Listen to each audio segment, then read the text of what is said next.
इसमें चलिए आगे शुरू करते हैं। अब देखिए, पहले मैं एक उदाहरण देती हूं आपको। आप देख रहे होंगे स्क्रीन पर, ये शीला जी हैं, इन्हें घर के लिए कुछ फल खरीदने हैं। तो ये पहली दुकान पर गई, और जो पहली दुकान पर गई तो इन्हें जो फल विक्रेता है उसने बताया कि प्रति 5 किलोग्राम, यानी 5 किलोग्राम सेब, प्रति 5 किलोग्राम सेब 250 रुपए के मिलेंगे, और प्रति 5 किलोग्राम जो अमरूद लेंगी आप तो 175 रुपए के मिलेंगे। किलो का नहीं है बच्चों ये रेट, 250 रुपए प्रति 5 किलो, यानी 5 किलो का रेट है ये। 5 किलो सेब खरीदेंगे तो हमें देने होंगे 250 रुपए, और 5 किलो अमरूद खरीदेंगे तो हमें देना पड़ेगा 175 रुपए। अब शीला जी अगली दुकान पर जाती हैं। जब वो अगली दुकान पर गई तो वहां पर अब 10 किलो के हिसाब से रेट बताया। उन्होंने कहा कि हाँ बहन जी, आप 10 किलो सेब लेंगी तो आपको 500 रुपए देने होंगे, और 10 किलो अमरूद लेंगी तो आपको 350 रुपए देने होंगे। अब शीला जी को आप बताइए, कौन सी दुकान से फल खरीदने चाहिए, कौन सी दुकान पर महंगे फल हैं, कौन सी दुकान पर सस्ते फल हैं। आप भी जाते होंगे दुकानों पर तो देखते होंगे, कोई 2 किलो के हिसाब से रेट बता रहा है, कोई प्रति किलो के हिसाब से रेट बता रहा है। तो आपको एक ही राशि में उसे कन्वर्ट करना होगा, बदलना होगा, तभी तो आप उनका अंतर कर पाएंगे। तो आइए देखते हैं कि अनुपात हमारे कैसे काम आता है इस स्थिति में, कि अनुपात के द्वारा शीला जी की जो प्रॉब्लम है, जो ये समस्या है, वो कितनी जल्दी हल हो जाएगी। तो आइए देखते हैं।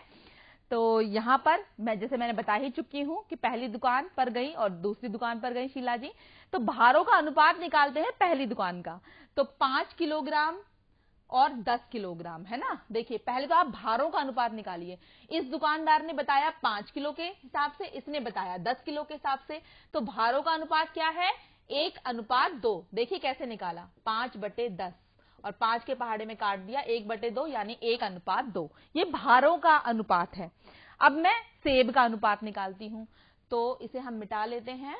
अभी सेबों का अनुपात देखेंगे तो सेब इन्होंने बताया 250, इन्होंने बताया 500, यानी 250 यानी 250, और 500 देखिए इसे बटे में करके ही हल कर रहे हैं हमारे बार बच्चों, ये आप कंफ्यूज मत होइएगा। 0 से 0 काटी, 25 और 50, 1 और 2 पे कट गए, 25 से कम 25, 25 दूनी 50 यानी 1:2। अब हम बताएंगे अमरूदों के विषय में। तो 175:350, 175:350। बच्चों इसे आप चाहें तो 5 के टेबल में पहले काट लीजिए, 5 के पहाड़े में, 5 तिया 15, 5 पंजे 25, 5 सत्ते 35, 0 की 0, और 35 से कम 35, 35 दूनी 70, 1/2 फिर आगे, यानी 1:2। आप क्या पा रहे हैं? आप देख रहे हैं कि जो भारों का अनुपात भी 1:2, सेबों के जो रेट हैं उनका अनुपात भी 1:2, और अमरूद का जो रेट था, जो भाव था, वो भी 1/2 ही आ रहा है। तो क्या इससे समझ में आता है? इससे समझ में ये आता है कि जो दोनों दुकानदार हैं उनके रेट समान हैं, ना तो कोई महंगा बेच रहा है ना ही कोई सस्ता बेच रहा है, दोनों ही दुकानों के रेट आपके एक जैसे हैं। तो इसे हम मिटाकर देख लेते हैं एक बार। दोनों दुकानदार समान रेट पर अपने अपने फल बेच रहे हैं। अब यहां देखेंगे बच्चों, अनुपात के सरलतम रूप के बारे में हम लोग चर्चा करते हैं। ठीक है, तो ये फोटो फ्रेम है। तो ये मार्था का फोटो फ्रेम है, जिसकी लंबाई है 9 सेंटीमीटर और चौड़ाई है 6 सेंटीमीटर। ये आपका राजू का फोटो फ्रेम है, इसकी लंबाई है 36 सेंटीमीटर, चौड़ाई है 24 सेंटीमीटर। इसी प्रकार से ये आपके यासीन की का फोटो फ्रेम है, जिसकी लंबाई है 45 यानी 45, और चौड़ाई है 30 सेंटीमीटर। तो हमें ये बताना है कि ये जो इनके अनुपात हैं, वो अनुपात निकालकर सरलतम रूप देखेंगे पहले हम। ठीक है, जो हमने पिछली कक्षा में सीखा ही था। तो यहां पर लंबाई हम हमेशा पहले लिखेंगे, यानी लंबाई मैं यहां लिख देती हूं कि हम लोग निकाल रहे हैं प्रत्येक स्थिति में लंबाई का चौड़ाई के साथ, यानी पहले हम लंबाई लिखेंगे फिर हम चौड़ाई लिखेंगे। तो यहां 9:6 मार्था के फोटो फ्रेम के लिए आ गया, 9/6। दोनों को बच्चों देख रहे हैं हम 3 से भाग कर रहे हैं, और आ गया आपके पास 3/2। ठीक है, इसी प्रकार से ये 3/2 हमें प्राप्त हो गया, 3:2। अब आप राजू के फोटो फ्रेम की बात करें तो लंबाई वही, चौड़ाई हमने बाद में लिखी है, दोनों को ही 12 से भाग कर दिया, 12 के पहाड़े में। आप और भी छोटे पहाड़े से भी इसे सरल कर सकते हैं, मैंने अभी 12 ले लिया है। 3/2, फिर से अनुपात क्या प्राप्त हुआ? 3 अनुपात 2। इसी प्रकार से जो यासीन है उसके फोटो फ्रेम की लंबाई और चौड़ाई का अनुपात निकाला, इसे हम 15 से भाग कर रहे हैं। 15 से भाग किया, यहां भी 15 × 45, 15 दूनी 30, यानी 3/2 हमें यहां पर भी प्राप्त हो गया। तो आप देख रहे हैं कि जो फोटो फ्रेम है वो छोटे, ये मार्था का छोटा है, राजू का बड़ा है, यासीन का उससे भी बड़ा है, लेकिन इन सबका जो अनुपात है, अनुपात एक ही जैसा है, समान है। यानी कि देखो, इसे हम क्या कह सकते हैं, अगली स्लाइड में देखिए। ये मार्था का था, ये मार्था का फोटो फ्रेम था जिसका था 9:6। ये आपका राजू का फोटो फ्रेम था जिसका अनुपात था 36:24, और ये आपका यासीन का था फोटो फ्रेम जिसका अनुपात था 45:30। अब बच्चों, ये सभी अनुपात बराबर आए, किसके बराबर आए थे? 3:2 के।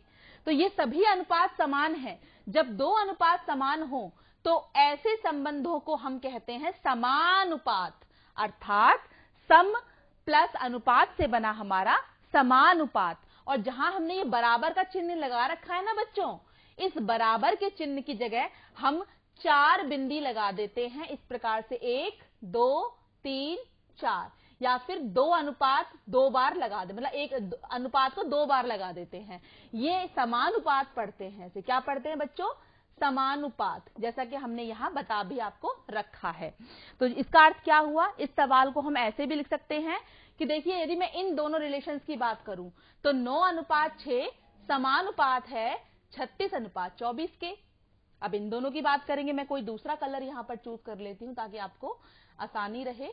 तो आप देखेंगे, अब राजू और यासीन की बात करें तो यहां 36:24 समानुपात है 45:30 के, और 9:6 3:2 के। ये जितने भी हमने बराबर में लिखे हुए हैं उन्हें हम समानुपात में यहां लिख सकते हैं। ये आपको अच्छी तरह से ध्यान में रखना है, और आशा है कि ये आपको समझ में आ भी गया होगा कि जहां पर भी अनुपात बराबर आएंगे वहां बराबर की जगह हम लोग समानुपात का चिन्ह बच्चों लगाते जाएंगे।